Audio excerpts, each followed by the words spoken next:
मौलाना फजल रहमान साहब की तरफ से ये स्टेटमेंट सामने आई। उन्होंने कहा कि पीडीएम को इत्तेमाद में लेकर दुबई में मुलाकात करनी चाहिए थी, ना पहले बात की गई ना उसके बाद कोई उनसे राब्ता किया गया। जो भी दुबई के अंदर मीटिंग हुई है पीएमएलएन की और पीपल्स पार्टी की, पीपल्स पार्टी का इस पे कोई रद्द-ए-अमल या ये बातचीत पहले हुई क्यों नहीं? मौलाना साहब को ऑन बोर्ड लिया क्यों नहीं गया?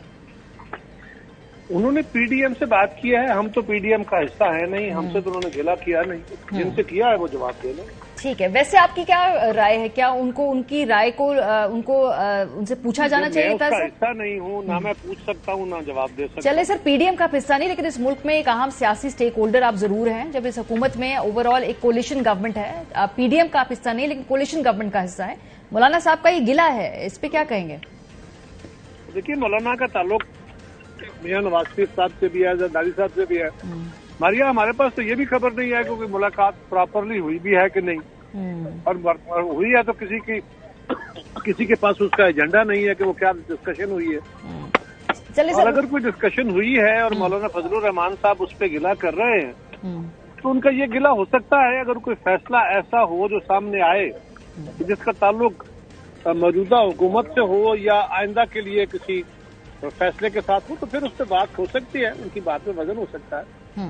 लेकिन फिर दोस्तों में गिले शिकवे चलते रहते हैं। अभी तो यही पता नहीं कि वहाँ कोई डिस्कशन हुई है। नहीं सर, हुई है, वो तमाम चैनल से रिपोर्ट की है, उनकी जो गुफ्तगू थी वो उस हवाले से हमने आपको। किसी चैनल के पास कोई खबर नहीं है, सीना गजट है, उम्मीद के घोड़े हैं और जितने ख्याल के घोड़े को चले सर, 8 के 8 चैनल ख्याल के घोड़े दौड़ा रहे हैं। उसी बेसिस पे मैंने आपसे सवाल पूछ लिया। आपके जरिए उन 8 के 8 बल्कि 9 चैलेंज को चैलेंज कर रहा हूँ। किसी एक के पास कोई मुसद्दका खबर नहीं है। चले हम कोशिश करते हैं मौलाना साहब के तर्जुमान को भी टेलीविजन पे हम ले लें साथ। थोड़ा सा आगे बढ़ते हैं।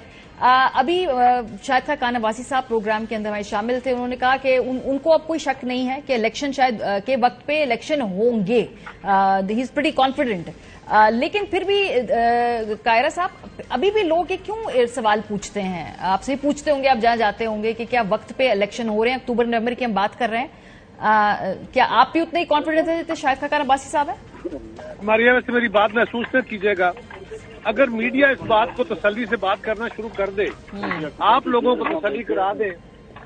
तसल्ली करा दें कि इलेक्शन टाइम पे होंगे, आप शक न डालें, आप स्पेकुलेटिव सवाल न खड़े करें। स्पेकुलेटिव सवाल ना करते, अगर केपी और पंजाब के अंदर हो जाते इलेक्शन तो हमारे पास कुछ कहने को होता नहीं। चूंकि आईनी जवाब नहीं था, एक अदालती फैसला था। हमने पहले दिन कहा था कि ये बदनीति से तोड़ी गई असेंबलियां हैं, इमरान खान के हाथ साफ नहीं है। उस वक्त के चीफ मिनिस्टर्स ने कहा गलत फैसले हैं। अदालत के बैठे हुए जज साहबान ने उस फैसले को कहा कि इसको देखा जाना चाहिए। बारों ने कहा, पार्लिमान ने कहा। वो तो एक और सूरत थी।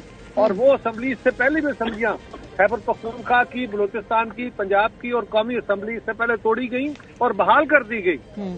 वो एक और सूरत हाल है।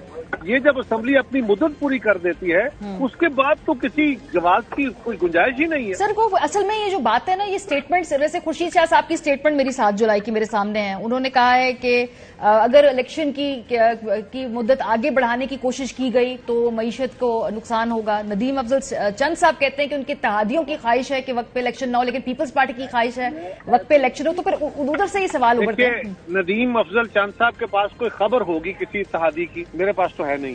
अच्छा, मैं तो जिस हद तक जानता हूँ, मुस्लिम लीग के जिस दोस्त से मेरी बात हुई है वो तो टाइम पे इलेक्शन की बातें कर रहे हैं। ठीक है। जहाँ तक तलब खुर्शीद शाह साहब का, एक सवाल होते हैं स्पेकुलेटिव या एक होता है मफरूजन पर मबनी सवाल। मसलन आप मुझसे सवाल करती है कि जी अगर इलेक्शन डिले हो गया तो क्या होगा। अगर मैं इसका जवाब दे दूंगा, जो भी अपना तहफ़्फ़ुज़ बयान करता हूँ, तो उसके नतीजे में ये होगा कि आपका सवाल गायब हो जाएगा और मेरा जवाब जो है वो हेडलाइन बन जाएगा। तो इसी तरह की सूरत हाल है। इसीलिए मैं कोशिश करता हूँ कि मफरूजन पर मबनी सवालों के जवाब न दिए जाएं। बड़ी सिंपल बात है, कोई गुंजाइश नहीं है। आइन का तकाजा यह है कि 14 अगस्त तक असेंबली की मुद्दत खत्म हो जानी है।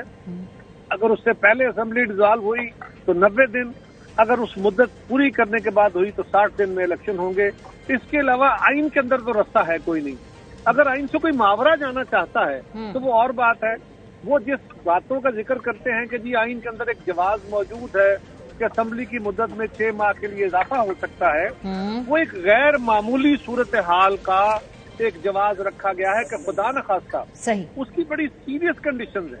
सही। अगर मुल्क के अंदर जंग लग जाती है, खाना जंगी हो जाती है, अल्लाह न करे, अगर कोई पेंडेमिक फैल जाता है किसी एक इलाके के अंदर आया हुआ फ्लड नहीं, बहुत बड़े लेवल पे इस तरह की सूरत हाल कि अमलन इलेक्शन का इनेकाद मुमकिन न रहे, ठीक है, तो फिर आप वो भी subject to review of the court होगा, फिर आप असेंबली की मुद्दत बढ़ा सकते हैं। अल्हम्दुलिल्लाह ऐसा तो कुछ नहीं है। कुछ लोगों का ख्याल था कि माशी इमरजेंसी नाफज करके शायद कोई ऐसी सूरत बनाई जाए, अब उसके भी हालात खत्म हो चुके हैं। तो क्या जवाब हो सकता है आइन से? चलें, कायरा साहब का ख्याल है कि कोई जवाब आइन से मावरा जाने का नहीं है, यही बात शाहिद खान अब्बासी साहब ने कही।